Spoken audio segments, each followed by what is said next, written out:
Okay, so we just finished watching Spider-Man Homecoming. I have weird hair, but that's okay. I have a lot less hair.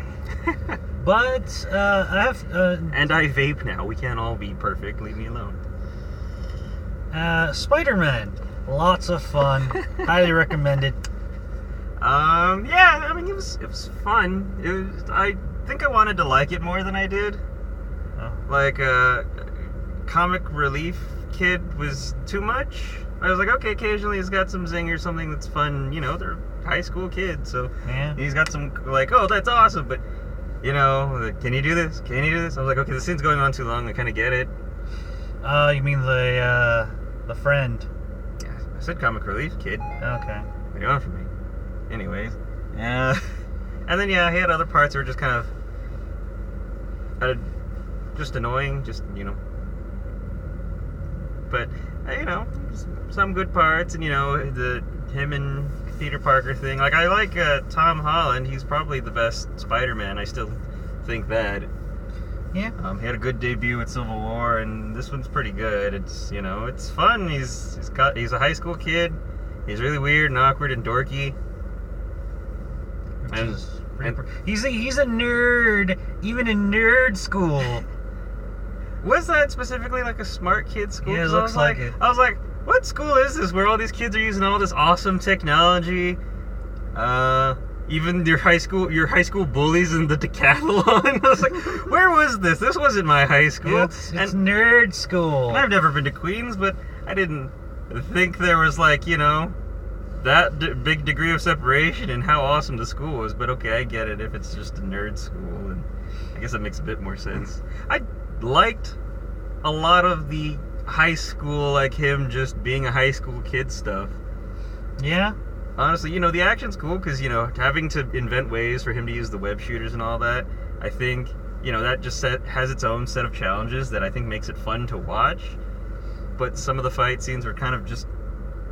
You could have continued one fight scene after the other and you wouldn't have been able to tell much difference because they all kind of just blended in and were kind of samey as to what was happening. Well, they were samey in the same effect that they were continuously good, though. It was good fight, maybe a meh fight.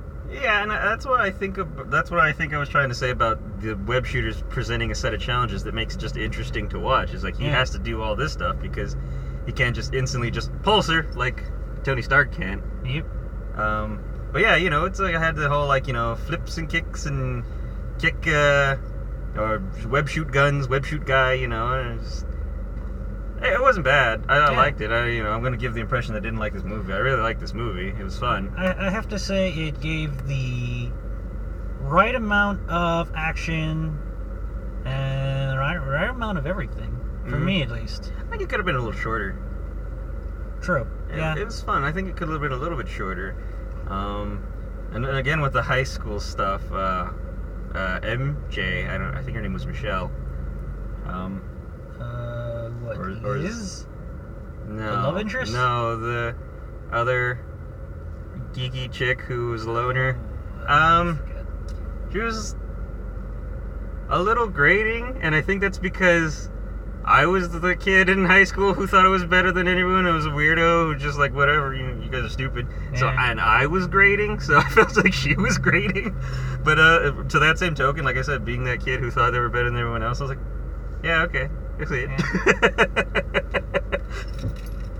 Yeah. By far the best scene in the entire movie, I felt like the best entire scene was in the movie, was when Michael Keaton was driving them to prom.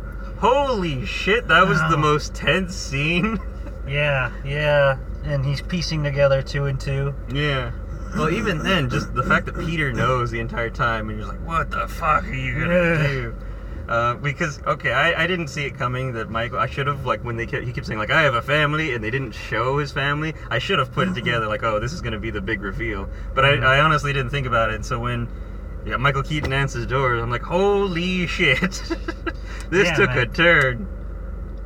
It's a lot of fun keeping yourself just normalized and enjoying the movie like that. Yeah, I know. I mean, I try to kind of stay a step ahead, but I really just kind of let movies happen to me. But then if something kind of pokes at me, then I kind of start to try to dissect it a little bit. Not that I'm very good at it, Yeah. but you know, I do what I can. I'm kind of a casual moviegoer.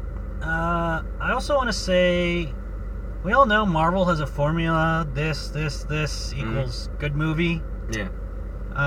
But I think this strayed a little bit, and in a good way that made it a better movie. I have to say, I think this is probably a higher than most standard, you know, Marvel movies. So I was actually shocked at the end when Michael Keaton didn't die, because I was like, okay, the formula is he knows my identity, he's going to die. And so I'm looking forward to like the next movie where it's Spider-Man versus Boss Montenegro from Far Cry. That's gonna be awesome. He's gonna teach him the definition of insanity, and I'm gonna flip a shit. yeah. I forgot what his name. It's Michael something. I don't remember. Yeah, but that's totally him now. And even that one henchman, I'm kind of really bad with faces where I'll either really recognize someone or really confuse someone with someone. And that bad guy who was the first Shocker, I was like, is that Tom Hardy? He's supposed to be Venom. This guy kind of looks like Tom Hardy. Kind of looked like him, but yeah, I was like, no, doesn't look a lot like him, but it kind of looks like him, anyways. So, and then they replaced him with new Shocker. And you know, they made a big deal about Donald Glover being in it, and that's got people like, oh man, is it gonna be Miles Morales? Is it gonna be Miles Morales? He'd be a good Miles Morales. I don't really know much about Miles Morales other than he's black. I think he's half black, half Hispanic. Something like that. I don't know. Anyways, and so, you know, that was it. And then he shows up in the movie, and he's just some small arms dealer, I guess. Just some petty crook. And I was like, oh, really? I feel like they just did that just to bring up the hype and have all that surrounding it.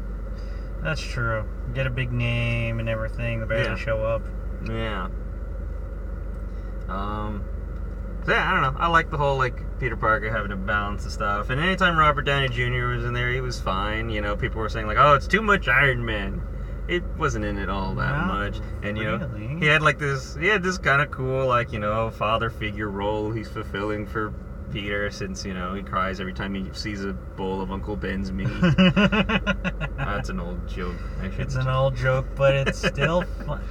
Well, they were playing that little short in front of the movie. I couldn't resist. But anyways, good old Draft House. And then, you know, Aunt May still hot. Still hot, but I like the new. Nice. I like a younger Aunt May. And I like the fact that they still made her really adorkable. Where she's like, come on, you're gonna feel better doing like food puns. Yeah. And then eventually it works and gets to him. It's like, oh, isn't that a sweet moment? I know. I don't see a problem with this. A younger Aunt May is much more refreshing. It's something different that they executed pretty well. Well, shit, since I've been little, I had like a crush on Marissa Tomei from Oscar and My Cousin Vinny, so I'm like, yeah, it's good to see. It's good to see her again. But every time she's like, you know, going in, giving him a hug, trying to make him feel better, I'm like, this is so awkward. And he's so hot, this is weird. I wasn't buying the whole love interest thing. Oh, yeah, that's probably one of the weaker arcs in the movie. Yeah. Is the, I have a crush on someone. Yeah. And then the entire time, it's like, you know, she knew about it, but... yeah, I guess she was waiting for him to make a move, but by the time they're like, oh yeah, we'll go to prom together, it was really kind of nothing. And then, you know, she's on her phone the entire drive over there, and he's just kind of, what am I gonna do, you know, the entire time. Yeah. And then, you know, he leaves, and, you know, okay, yeah, admittedly she's pissy because that's a crappy thing to do, to invite someone to prom and leave them there. But other than that, I don't know. So I was like, okay, he's not really losing much. Just, hey, there was the pretty girl, she gave me a chance, and I fucking blew it. But, you know... shit's got to get done. He's still got the rest of high school. With great power comes blah, blah, blah, blah, blah. Yeah, I mean... oh, so glad you don't have to hear that again. Good for him for the whole you know, landing a senior for prom and then dumping her ass, that's got to give him some, like, mad props or something, right? Well, maybe. It's a nerd school, so maybe not. People just be like, you fucked up. Mm-hmm. And Flash was a dill hole. Cartoonishly so, where I'm like, alright, man, this guy's really got a hard-on for Peter Parker, man. True, yeah. Just in-your-face kind of thing. Yeah, I don't really... I'm trying to think, is there anything else kind of stood out or anything that would have been interesting to mention? I think we covered a lot. I mean, it's just a really good movie. It's For solid. me. It's solid. It's gonna be up there with it's gonna be there with like maybe like first Iron Man kind of Thor level, where you're just like, you know what? I went and I had a good time. I think it could have been paced better, like Guardians of the Galaxy. I think was paced a little bit better. Yeah. But yeah, you know, it was cool, and they throw in some Ramones songs, and it's fun, and you get to see that Peter's kind of not really, you know, early on, you know, it's funny, they show the little vlog thingies, and how he's, like, you know, filming himself during the events of Civil War. Yeah. And then later they have this little montage where it shows, like, he's not really a competent superhero, because he just stops a guy who's trying to get into his own car, and he eats fucking shit on a ceiling. Helping out old ladies. Getting churros. 'Cause that's the gift on its own.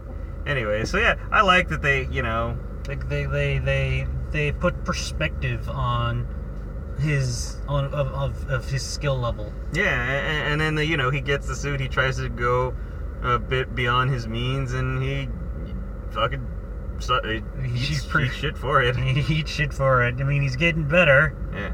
But, yeah, once he takes the training wheels off, it gets pretty... That scene was pretty funny.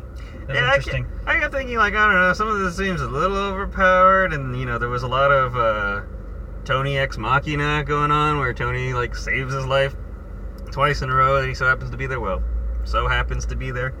Yeah. So there was a bit of kind of like, oh, hey, look, this is always going to happen when you need it to be convenient.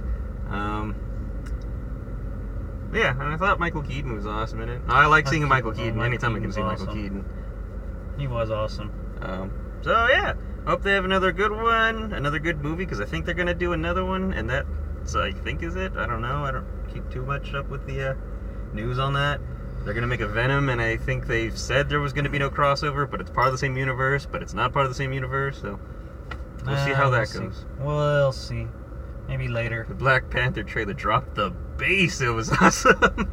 Yeah, that looked good. We'll talk about that for another time. Anyways, good movie, fun. Good movie. Highly recommend it. We'll buy Blu-ray. You go ahead. I'll just mooch. Yes.